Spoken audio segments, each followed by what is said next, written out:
G'day everyone, Kieran Downer from Document Management Tasmania, and thank you yet again for joining me. I recently had a cup of coffee with a client who's more than a client, love him to bits, been mates for years, who was talking about one of the challenges he was having with one of his admin team. Position in question has been doing the same role for over 20 years. And they're currently going through software upgrades for their accounting systems. And they were moving to a cloud-based system from traditionally an old server-based solution.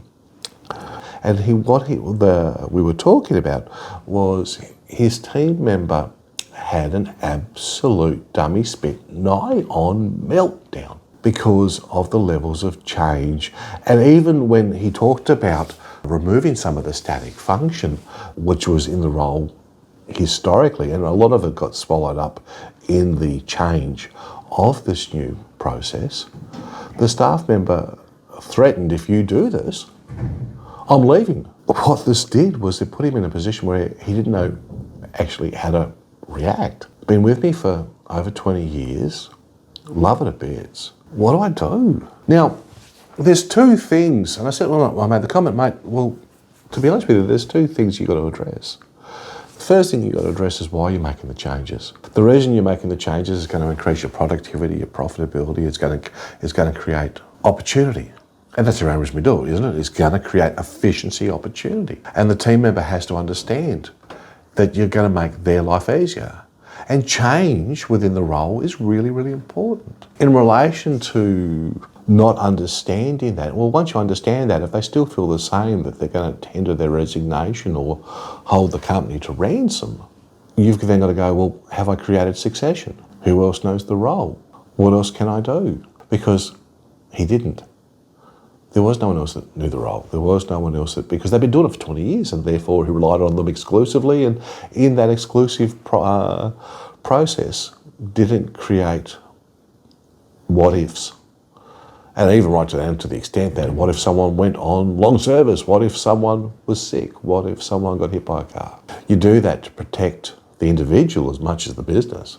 We know that sometimes within our organisations, and we've all experienced it, I certainly have over 25 years, and I'm sure you have too, is that you get natural pushback when it comes to change management from certain individuals. And it's usually just that we haven't clarified our positioning. Why? What are we trying to achieve and why is it important? Staff normally, when they understand that, come on board because, to be honest with you, in this particular case, there were so many benefits for the individual, but it was just change. When people come at you with the irrational process, well, if you do that, I'm going to do this to you. You know, they think that you're doing something against them, which you're not. You're actually just improving the process because businesses change and we must change with them. If you've got a staff member where you've experienced that, and you may have, and I'm sure that you have, if you don't address it positively, firmly and decisively, you've created a real weakness within your organisation. You've created a real weakness in your systems, processes and productivity. It's not healthy for the business, it's not healthy for the bottom line, it's not healthy for the individual. And you've got to address that. Now, open communication is the only way.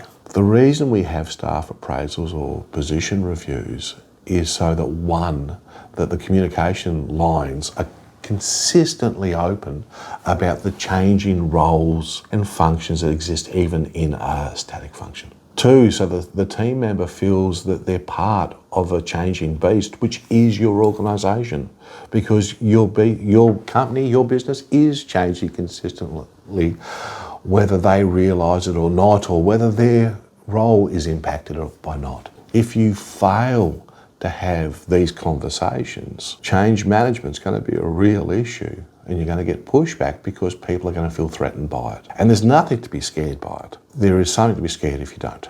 That was a cup of coffee that I had with my friend, my client. Don't want to have the same cup of coffee with you. You know better than that. Have a great day.